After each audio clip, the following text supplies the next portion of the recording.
Assalamualaikum. Today we are going to discuss about the first module of community medicine, that is the concept of health and disease. इसमें सबसे पहले आपको जो है वो health की डेफिनेशन पता होनी चाहिए। हेल्थ क्या होती है? Health is a state of complete physical, mental, social well-being and not merely an absence of disease in infirmity, but also the ability to lead a socially and economically productive life. ठीक है, ये WHO की definition है। ये as it is आप लोगों को आनी चाहिए, आप लोगों की फिंगर टिप्स पे होनी चाहिए। ठीक है, सबसे पहले ये वाली अब जो डेफिनेशन जो आई है ना WHO की, ये वाली डेफिनेशन है। So health is a state of complete physical, mental, social wellbeing and not merely an absence of disease और infirmity and ability to lead a socially and economically productive life. ठीक है, ये आपको कुछ सोते हुए भी पूछे तो ये आपको आनी चाहिए। Then next is what is 7 star doctor. ठीक है, 7 स्टार डॉक्टर जो है वो क्या होना चाहिए, मतलब एक डॉक्टर है उसकी जो है कैरेक्टरिस्टिक्स जो हैं वो क्या होनी चाहिए। ठीक है, तो क्या होना चाहिए उसमें, वो केयर प्रोवाइडर। ठीक है, ये वाली उसकी 7 कैरेक्टरिस्टिक हैं। डिसीजन मेकर होना चाहिए, कम्युनिकेटर होना चाहिए, कम्युनिटी लीडर होना चाहिए, मैनेजर होना चाहिए, researcher and life long learner होना चाहिए। ठीक है, then are the millennium developmental goals. ठीक है, जो कि 2000 में जो है वो मिलेनियम डेवलपमेंटल गोल्स थे हमारे पास 7। ठीक है, ये आपने याद कर लेने हैं। सबसे पहले तो ये कि रेडिकेट पॉवर्टी एंड हंगर। ठीक है, दूसरा है कि प्रायोरिटी हेल्थ इश्यूज़ को, जेंडर इनक्वालिटी। ठीक है, lack of education, access to clean water, environmental degradation. ठीक है, ये 7 मिलेनियम डेवलपमेंटल गोल्स हैं। इसी तरह सस्टेनेबल डेवलपमेंटल गोल्स हैं, वो भी आपने अपनी बुक से एक्सेल में दिए हुए हैं, वहाँ से देख लेने हैं। नेक्स्ट इम्पोर्टेंट कंसेप्ट जो है, जो कि यूक्यू में भी पूछ लेते हैं, मतलब डिज़ीज़ बताई होती है, उसको कहते हैं कि इसका आइसबर्ग फिनोमिना क्या होगा। तो सबसे पहले आइसबर्ग फिनोमिना ऑफ डिज़ीज़ होता क्या है। ठीक है, क्या होता है कि आपने आइसबर्ग देखी होगी ना, इस तरह होती है ना, एक उसका फ्लोटिंग टिप होता है, देन एक हमें जो उसका सबमर्ज पोर्शन जो है वो नज़र आ रहा होता है इस तरह। ठीक है, तो क्या कहते हैं कि जो floating tip of the iceberg होता है वो ये होता है कि वो जो फिजिशियन को नज़र आ रहा होता है। ठीक है, क्लिनिकल केसेस, किसी भी डिजीज़ के जो क्लिनिकल केसेस हैं वो उस आइसबर्ग का फ्लोटिंग टिप रिप्रेजेंट कर रहे होते हैं। ठीक है, लेकिन जो उसका वास्ट सबमर्ज पोर्शन होता है जो हमें नहीं नज़र आ रहा होता, वो उसका hidden mass of the disease show कर रहा होता है। मतलब वो वाले केसेस जो मिसडायग्नोज हैं, वो पेशेंट्स जो कैरियर हैं हमारी कम्युनिटी में किसी भी डिज़ीज़ के जो पेशेंट्स होते हैं, या तो वो अपने साइंस और सिम्टम शो कर रहे होते हैं, या फिर उनमें साइंस और सिम्टम नहीं शो हो रहे होते, वो कैरियर हैं, या फिर वो मिसडायग्नोज्ड होते हैं। ठीक है, या फिर वो अनडायग्नोज्ड होते हैं। तो वो पोर्शन जो है वो उसका सबमर्ज्ड पोर्शन होता है। ठीक है, ये देखिए आइसबर्ग पे पोर्शन नज़र आ रहा है, ये हमारे पास क्या है, डिजीज़ केसेस। ठीक है, उसमें मॉर्बिडिटी भी आ जाएगी, मोर्टेलिटी भी आ जाएगी, लेकिन जो सबमर्ज पोर्शन है उसमें क्या आएगा, सब क्लिनिकल केसेस, साइलेंट डिजीज़। ठीक है, जो कैरियर्स हैं, जो वल्नरेबल हैं डिजीज़ को, जो कि अनडिक्लेयर्ड जिनकी मॉर्बिडिटी है। देन नेक्स्ट इम्पॉर्टेंट जो यूक्यू है आता होता है कि प्राइमरी हेल्थ केयर की डेफिनेशन। ठीक है, उसके प्रिंसिपल्स और उसके कंपोनेंट्स बताएं। ठीक है, ये आपने याद रखना है as it is.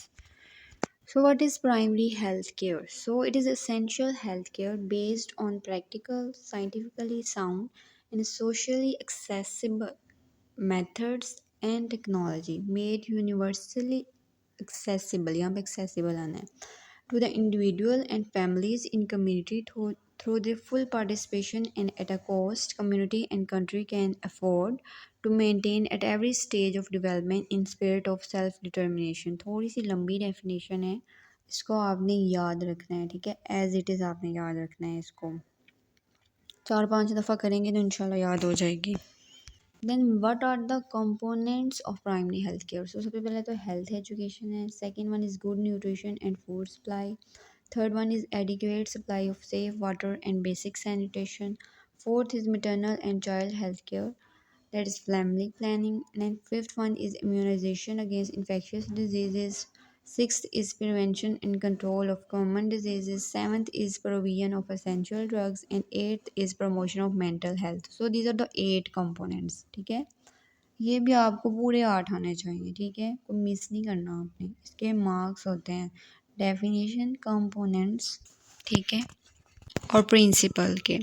So what are the principles of primary health care? So it is based on equity, effectiveness, use of appropriate technology, multi sectoral approach and community participation.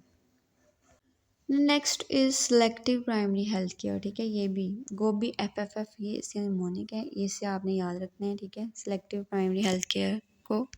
क्या हुआ कि 1982 में गवर्नमेंट ऑफ पाकिस्तान जो है along with UNICEF, ठीक है, इन्होंने एक प्रोग्राम स्टार्ट किया था गोबी FFF के नाम से, ठीक है, इसको कहते हैं कि selective primary health care approach है, ठीक है। अब इसमें क्या आता है? So this is the mnemonic. G for growth monitoring, O for oral rehydration therapy, B for breastfeeding, I for immunization, F for family planning, second F for family, female education, and triple F is for food supplementation for children and pregnant. So ये जो questions है ना, ये आपके pet questions हैं, ठीक है, इनको आपने as it is याद करना है, ठीक है। अब ये आपने 3 F हैं तो अपनी तरफ से नहीं कि इस F से ये होगा, इस F से ये होगा, अपने से नहीं कुछ बना देना, ये 3 F आपने याद रखने हैं। देन नेक्स्ट जो concept of health and disease में आता है वो हमारे पास आता है एपिडेमियोलॉजिक थ्योरी, ठीक है, क्लासिक एपिडेमियोलॉजिक थ्योरी। उसमें हमारे पास एक ट्रायड आता है जिसको एपिडेमियोलॉजिक ट्रायड कहते हैं, ठीक है। क्या कहता है ये ट्रायड कि डिजीज़ जो होती है वो रिजल्ट होता है फोर्सेस का with in a dynamic system, ठीक है। और ये क्या होती हैं फोर्सेस? ये एक तो एजेंट होता है जिसने डिजीज़ करनी है, ठीक है, एक होस्ट होता है जिस में डिजीज़ होनी है, और इन्वायरमेंट, ठीक है, इन्वायरमेंट भी डिजीज़ में रोल प्ले करती है ना। So this is a triad, agent, host, environment, result in disease, ठीक है।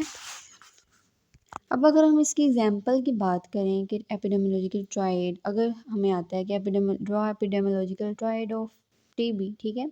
अब हमें पता है कि टीबी के लिए एजेंट कौन सा होता है? माइकोबैक्टीरियम ट्यूबरकुलोसिस, ठीक है। होस्ट कौन होता है? होस्ट में हमने ये लिखना होता है, होस्ट में नहीं होगा ना, होस्ट में हमने फैक्टर्स लिखने होते हैं उसके, मतलब टीबी एक ऑर्गेनिज्म है, हर किसी को तो नहीं हो जाता ना, हमारी इन्वायरमेंट में है, हर किसी को तो नहीं हो जाता। तो होस्ट में ऐसी कौन सी जो है उसकी करेक्टरिस्टिक्स होंगी कि उसको जो है ये इन्फेक्शन होने का जो है वो चांस होगा। तो उसमें अगर वो उसकी पुअर न्यूट्रिशन है, अगर उसकी लो इम्यूनिटी है, अगर उसकी वीकेंड रेजिस्टेंस है, ठीक है, तो उसको फिर ये चांस होगा। इसी तरह इन्वायरमेंटल फैक्टर्स भी तो फेवर करते हैं ना टीबी को, कि वो होस्ट के अंदर जो है वो ग्रो कर सके। तो इन्वायरमेंटल फैक्टर्स में क्या चीज़ें आएंगी? उसमें क्राउडेड कंडीशंस आएंगी, पुअर वेंटिलेशन आएगी, बैड सैनिटेशन आएगी। तो इस तरह ये आपने लिखना होता है, ठीक है। एजेंट में आपने ऑर्गेनिज्म लिख देना होता है, होस्ट में आपने होस्ट के फैक्टर्स वो लिख देने होते हैं जो कि जिससे वो ससेप्टेबल होता है, और इन्वायरमेंट में जैसे कि crowding, poor ventilation, bad sanitation, जो कि फेवर करेगी टीबी ऑर्गेनिज्म को कि वो होस्ट के अंदर मल्टीप्लाई करे। सो डिजीज़ काजेशन की डिफरेंट थेरीज थी, ठीक है। एक तो हमने पढ़ लिया एपिडेमियोलॉजिकल थेरी थी, ठीक है। दूसरी वाली थी web of causation. Web of causation क्या कहती है कि हमारे पास कोई भी डिज़ीज़ जो है वो किसी एक फैक्टर पे डिपेंड नहीं करती, देयर आर मल्टीपल फैक्टर्स, ठीक है, और उनकी एक वेब बनती है जिसकी रिजल्ट में डिज़ीज़ होती है। फॉर एग्जांपल लंग कैंसर है, ठीक है। अब हम कहेंगे कि स्मोकिंग का बहुत बड़ा रिस्क है कि लंग कैंसर करवा देगी, ठीक है, लेकिन वेब ऑफ कॉजेशन क्या कहती है कि लंग कैंसर जो है वो वेब है किसका? स्मोकिंग का, इन्वायरमेंट का, हेरिडिटी का, डाइट का, ऑक्यूपेशन का, ये सारे फैक्टर्स जो हैं वो कंट्रीब्यूट करेंगे लंग कैंसर करवाने में, ठीक है।